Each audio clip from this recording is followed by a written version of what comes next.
বিসমিল্লাহির রহমানির রহিম।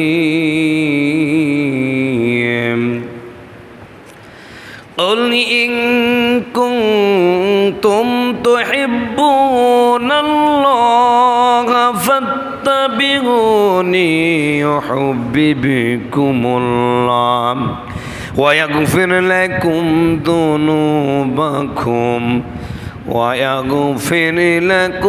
ذنوبكم والله غفور رحيم.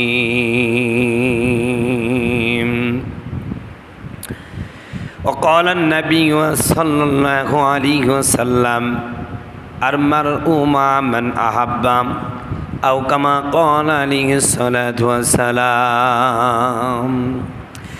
إن الله وملائكته يصلون على النبي يا أيها الذين آمنوا صلوا عليه وسلموا تسليما.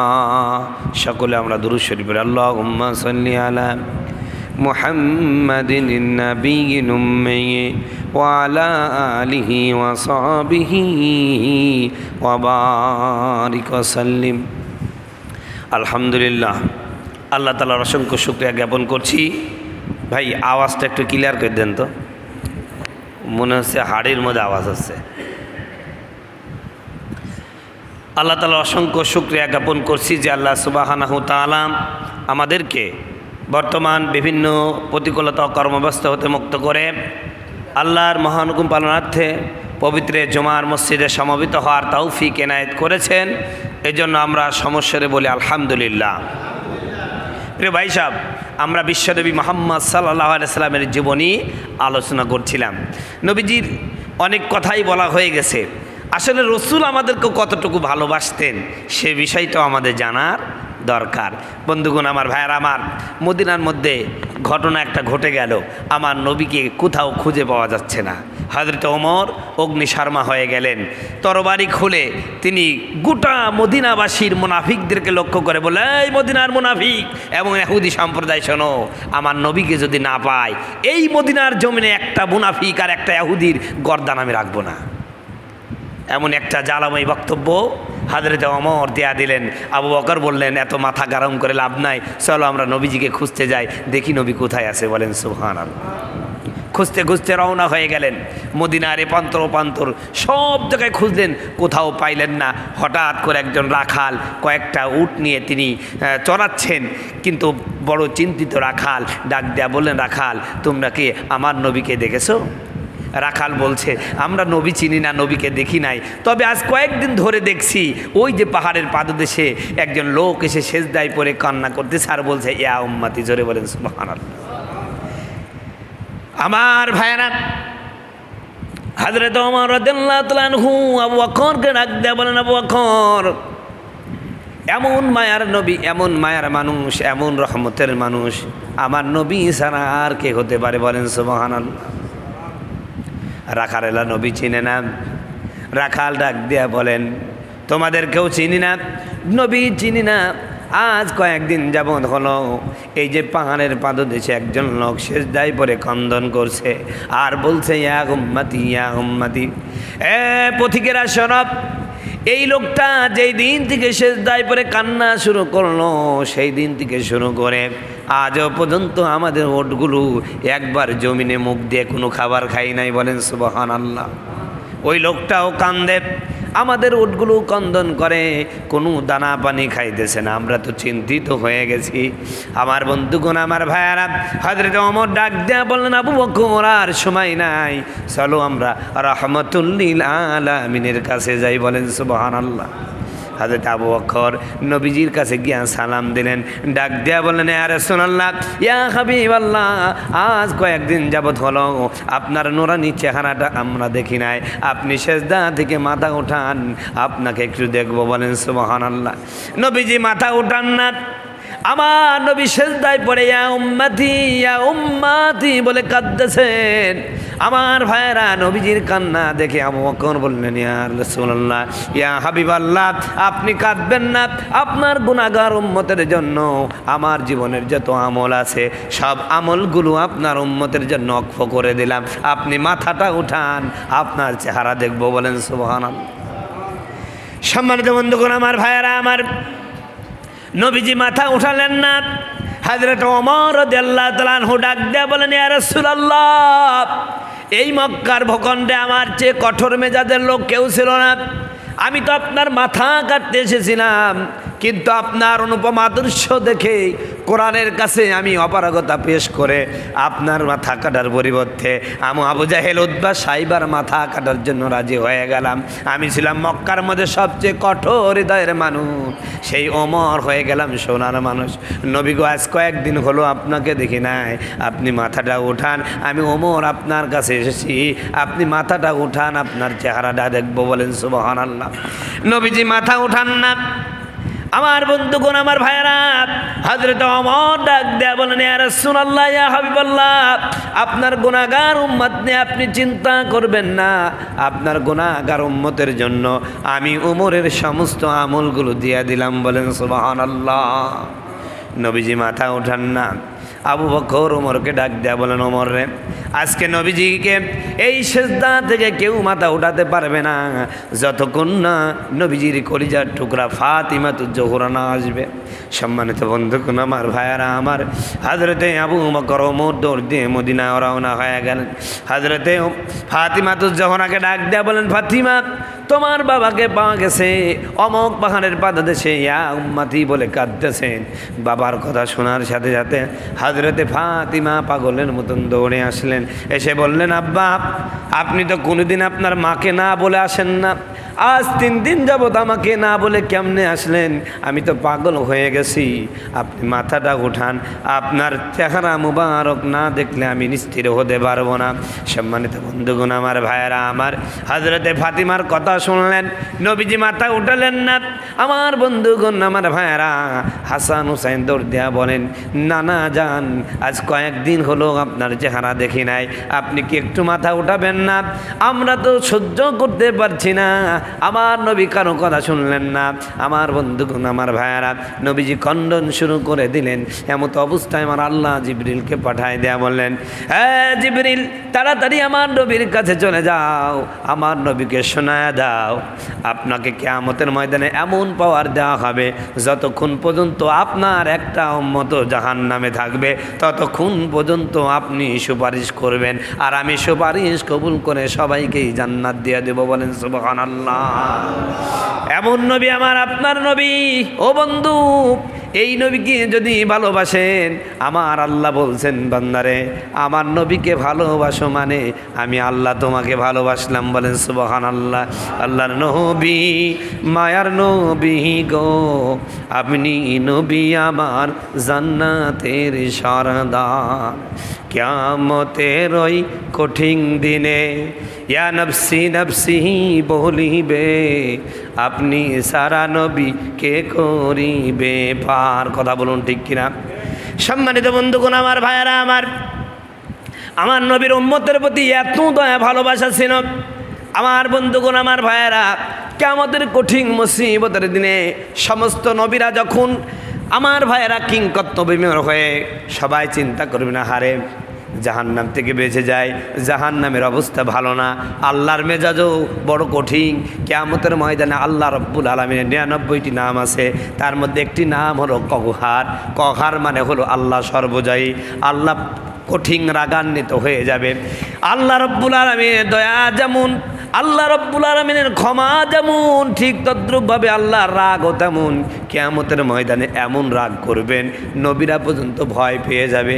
সমস্ত নবীরা চিন্তা করবে, আল্লাহর সামনে আজকে দাঁড়ানো যাবে না, না জানি আমাদের অবস্থা কি হয়ে যায়। সমস্ত নবীরা যখন জান্নাতে যাওয়ার জন্য তাড়াহুড়া করবে, ওই মুহূর্তে আমার বন্ধুগণ, আমার ভাইয়েরা, আমার নবী মুহাম্মদ রাসূলুল্লাহ মাকামে মাহমুদে সেজদায় পড়ে যাবেন। নবীজি 2 চোখের পানি ছেড়ে দিয়ে কাঁদবেন। অন্যান্য নবীরা যখন বলবে ইয়া নাফসি ইয়া নাফসি, আমার নবী তখন ডাক দেয়া বলবে ইয়া উম্মতি। সমস্ত নবীরা বলবে, হায় আমার কি হবে, আর আমার নবী বলবেন আমার উম্মতের কি হবে, বলেন সুবহানাল্লাহ।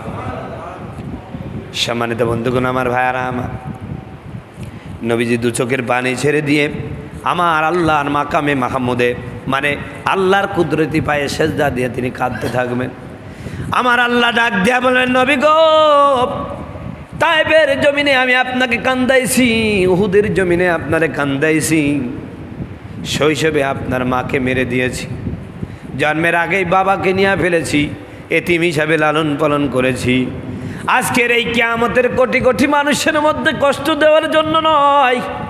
ইরফা রাসাকা ইয়া রাসূলুল্লাহ, ওগো আল্লাহর নবী, আপনি মাথা উঠান, ইসপাত, আপনি সুপারিশ করুন, আপনার সুপারিশ কবুল করা হবে।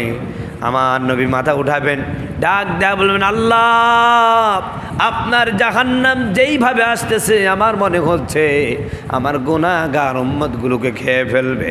আমার নবী মুহাম্মদ সাল্লাল্লাহু আলাইহি ওয়াসাল্লাম এই কথা যখন বলবেন, আমার আল্লাহ তাকে এক ঝিনুক পানি দিবেন। কয় ঝিনুক? কিতাবের মধ্যে আছে এক ঝিনুক অথবা ছোট্ট একটা কৌড়িতে করে পানি দিবে। আমার আল্লাহ বলবেন, এই পানিটা তুমি জাহান্নামের মধ্যে ফেলে দাও। আল্লাহ রসুল বলবেন, রব্বুল আলামিন এই বিশাল জাহান্নামের অতিশয় উত্তপ্ত অগ্নিকে এতটুকু পানি কিভাবে নির্বাপিত করবে? আল্লাহ পাক বলবেন, নবী হে, এই যে পানিটুকু দিলাম এটা কোনো সাধারণ পানি না, এই পানিটার অনেক অনেক পাওয়ার আছে। অনেক ছোট ছোট ওষুধের পাওয়ার বেশি আছে না ভাই? আছে না? অনেক পাওয়ার আছে। ওষুধ ছোট কিন্তু পাওয়ার বেশি। তো পানি অল্প কিন্তু পানির পাওয়ার বেশি। আল্লাহ পাককে ডাক দেয়া বলবেন, আল্লাহ এই পানির পাওয়ারটা কি? পানিটা কিসের পানি? আমার নবীকে ডাক দেয়া বলেন, নবী গো, এই পানি সাধারণ পানি না, এই পানি হলো আপনার গুনাহগার উম্মতের। শয়তানের ধোকায় পড়ে আপনার উম্মতেরা গুনাহ করেছিল। এরপরে যখন তাদের হুঁশ আসলো, চিন্তা করলো, আহারে আমি অন্যায় করে ফেলেছি, গুনাহ করে ফেলেছি। রাতের গভীরে সবাই যখন ঘুমিয়ে গেল, আপনার ওই গুনাহগার উম্মতটা রাতের গভীরে উঠে আমার কাছে তাহাজ্জুদের নামাজ পড়ে তারা কান্না শুরু করেছে। অনেক চেষ্টা করেছে, চোখের পানি আসে নাই, কান্না আসে নাই, কান্নার ভান করেছে। আমি আল্লাহ রাব্বুল আলামিন ওই কান্নাগুলো একত্রিত করে রেখেছি। এটা হলো সেই কান্নার পানি, যেই পানি কেবলমাত্র জাহান্নামকে প্রশমিত করতে পারে, বলেন সুবহানাল্লাহ। এজন্য আমার হাজরাটির মুসলমানেরা, আমার পিছনে যারা নামাজ পড়েন, ও মুসলমান, গুনাহ অবশ্যই হবে। আপনারও গুনাহ হয়, আমারও গুনাহ হয়। আমি হুজুর মানুষ মনে করছেন হুজুর মনে হয় গুনাহ করে না।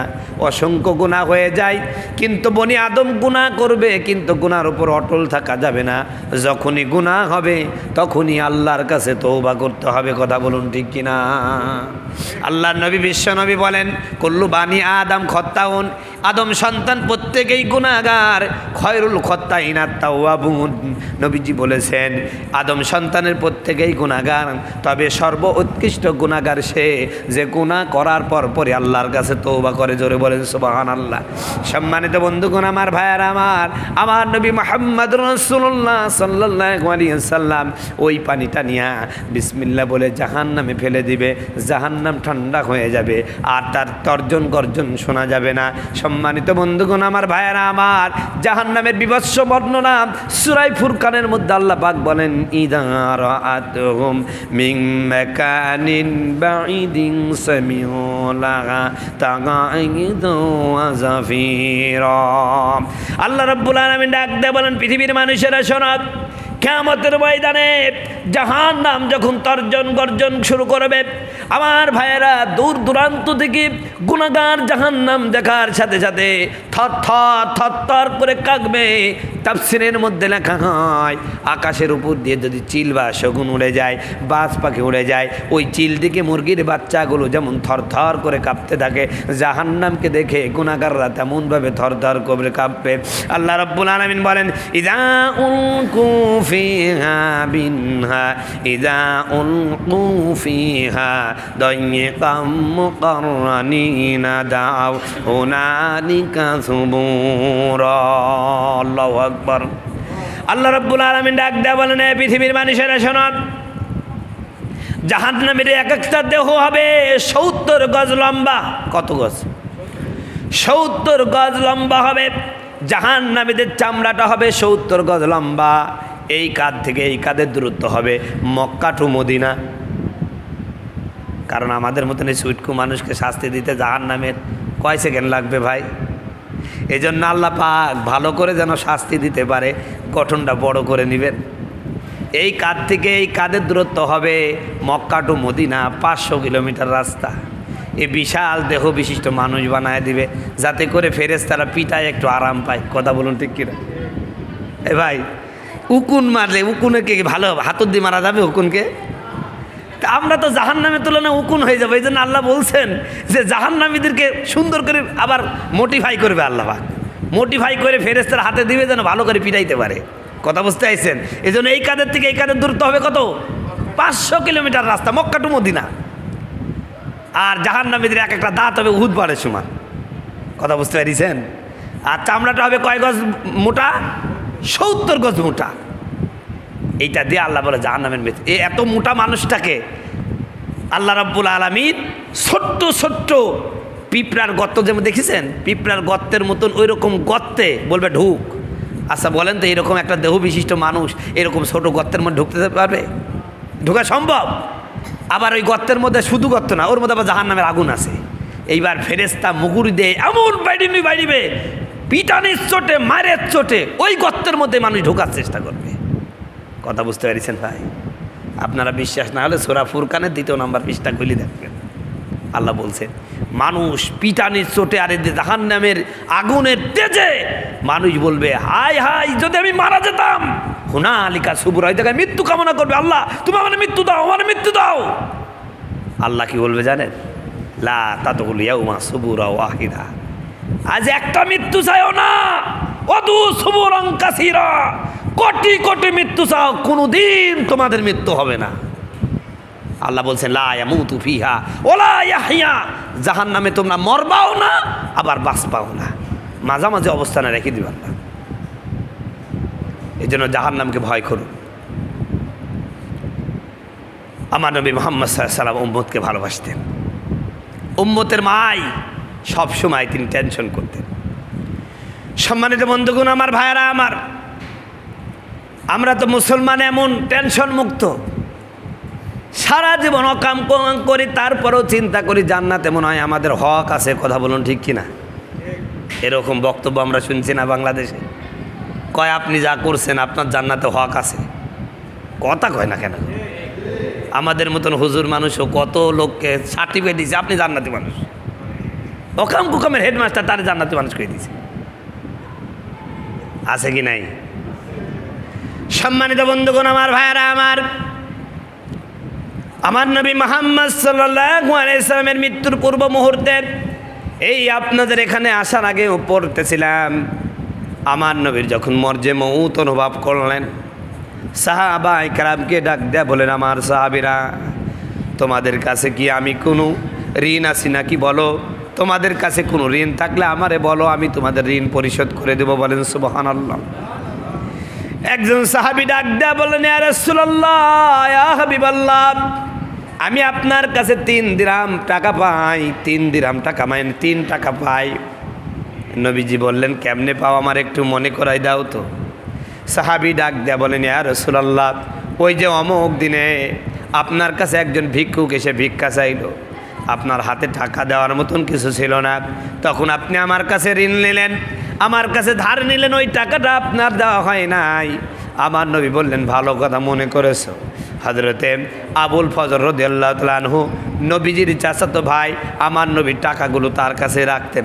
আবুল ফজলকে ডাক দেয়া বলেন, আবুল ফজল, তুমি আমার গচ্ছিত টাকা থেকে তার ঋণটা পরিশোধ করে দাও।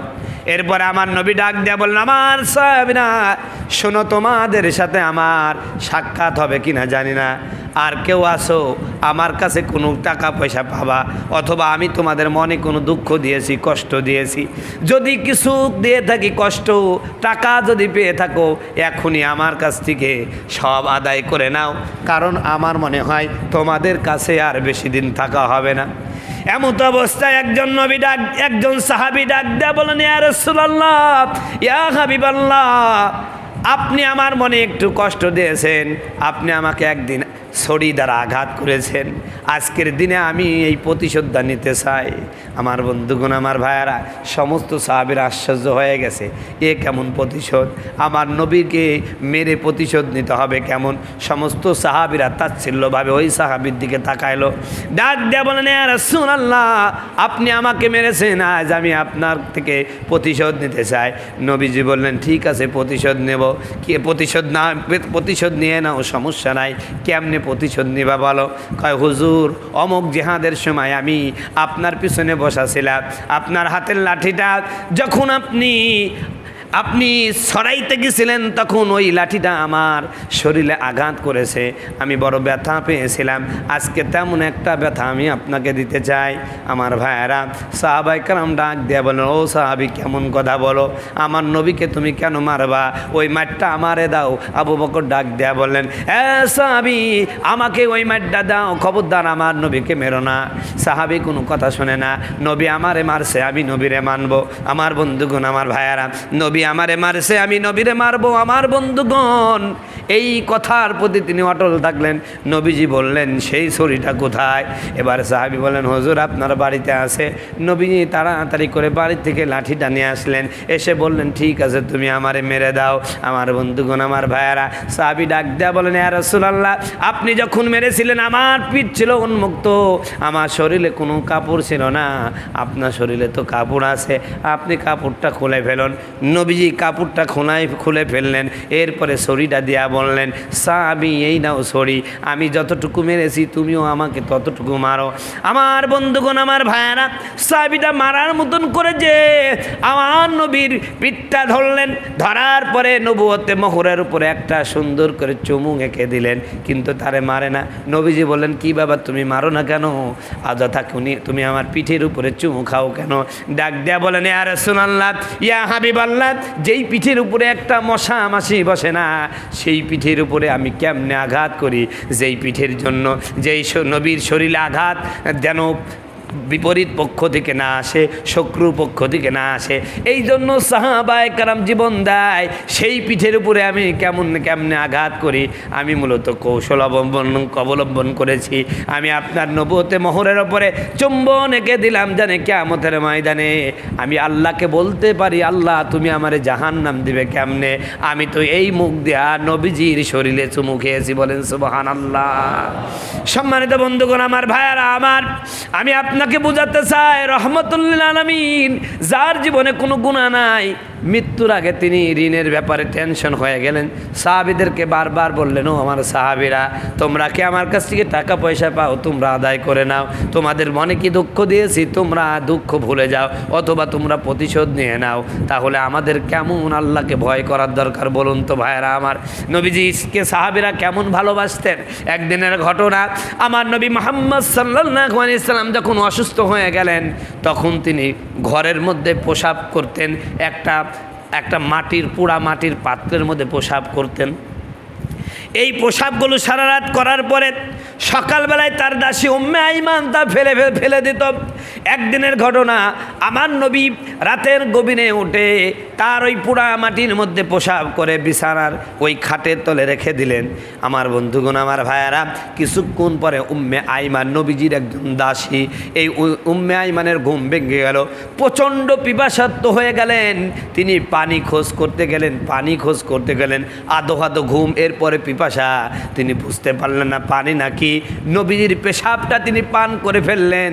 আমার বন্ধুগণ, আমার ভাইয়ারা, আমার নবীর পেশাব পান করে ফেললেন, এরপরে তিনি ঘুমায় গেলেন। ফজরের নামাজের পরে আমার নবী মুহাম্মদ সাল্লাল্লাহু আলাইহি ওয়াসাল্লাম উম্মে আইমানকে ডাক দিয়ে বলেন, উম্মে আইমান, ও উম্মে আইমান, আমি সারা রাত প্রসাব করেছি যেই পাত্রটায়, ওই পাত্রটায় যে প্রসাব জমা হয়েছে, তুমি তাড়াতাড়ি করে বাইরে ফেলে দিয়ে আসো। উম্মে আইমান কোনো কথা কয় না, কয়, হুজুর পেশাব নাই। কয়, পেশাব নাই মানে? কয়, হুজুর, গভীর রাত্রিতে আমার পিপাসা লেগেছিল, আমি পানি মনে করে ওই প্রসাব খেয়ে ফেলেছি। আমার নবী বললেন, তুমি প্রসাব খাও না, জাহান্নামকে হারাম বানাই ফেলছো। বলেন সুবহানাল্লাহ। এ উম্মে আইমান, শুধু তাই নয়, আজ থেকে তোমার থুতুগুলো হয়ে যাবে মেশক আম্বরের মতন সুঘ্রাণ, কিতাবের মধ্যে এসেছে উম্মে আইমান যখন কথা বলতেন তখন তার মুখ দ্বারা, আমার ভাইয়েরা, আমরা যখন খাবার না খেয়ে 2 দিন বিরাস না করি দুর্গন্ধ বাড়ায়, কিন্তু উম্মে আইমানের মুখ দ্বারা সুগন্ধি বের হতো। বলেন সুবহানাল্লাহ। আর একদিনের ঘটনা বলি, আমার নবী মুহাম্মদ সাল্লাল্লাহু আলাইহি সাল্লাম, আমার ভাইয়েরা, উম্মে সুলাইমের ঘরে দুপুরবেলা ঘুমায় আছেন, প্রচণ্ড গরম। নবীজি যখন ঘেমে যেতেন শরীরের উপর মুক্তার মতন ছোট ছোট মানে দানা হয়ে যেত ঘামগুলো। হযরতে উম্মে আইমান নবীজি শরীর থেকে এইভাবে ঘামগুলো মুছে নিয়ে একটা বোতলের মধ্যে ভরতেছেন। হযরতে উম্মে সুলাইম নবীজির শরীর থেকে ঘামগুলো এইভাবে মুছে মুছে বোতলের মধ্যে ভরছেন। এমত অবস্থায় নবীজির ঘুম ভেঙে গেলেন। আমার নবীজি ডাক দেয়া বলেন, উম্মে আইমান, কীভাবে আমার শরীর থেকে ঘামগুলো সংরক্ষণ করছো এই বোতলের মধ্যে, ব্যাপারটা কি? ডাক দেয়া বলেন, ইয়া রাসূলুল্লাহ, ইয়া হাবিবাল্লাহ, আপনার শরীরের ঘামগুলো সাধারণত অন্যান্য আতরের চেয়ে বেশি সুগন্ধি। জোরে বলেন সুবহানাল্লাহ। নবীজি সাহাবীরা বলেন, আমার নবীকে যখন আমরা খুঁজতাম পাইতাম না, তখন আমরা রাস্তার মধ্যে নাক লাগায় দেখতাম বাতাসের মধ্যে কোন দিক দিয়ে সুঘ্রাণ আসছে। আমরা যখন নবীজিকে পাইতাম না, যেদিক দিয়ে সুঘ্রাণ যাইতো আমরা ওই দিকে রওনা হয়ে যেতাম, আমার নবীকে খুঁজে পেয়ে যেতাম। জোরে বলেন সুবহানাল্লাহ।